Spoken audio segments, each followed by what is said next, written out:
Welcome to Samba Samba. Enjoy the video. Start by removing doors, drawers, and all hardware. Label everything so reassembly is quick. Lightly sand cabinet faces to give the adhesive something to grab, then wipe with a degreaser and a lint-free cloth. Measure each panel precisely and transfer measurements to the wallpaper, cutting pieces 1/4 inch longer to allow for trimming and pattern alignment.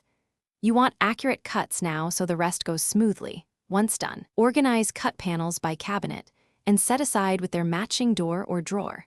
With panels pre-cut, apply spray or contact adhesive according to the product directions, work in a ventilated area, and hold the can 6-8 inches away for even coverage. Position the top edge of the wallpaper first and let it tack, then press downward while smoothing from the center to the edges with a felt squeegee to avoid bubbles. For recessed or profiled edges, score lightly with a sharp blade and use a straight edge to trim excess. If matching a pattern, align seams before final adhesion. After trimming, seal all edges with a clear water-based trim sealer to prevent lifting and wipe away any residue. Allow at least 24 hours before reinstalling hardware so the adhesive fully cures. If you encounter bubbles, lift the nearest edge and resmooth, or prick the bubble with a needle, press out air, and smooth from the center outward.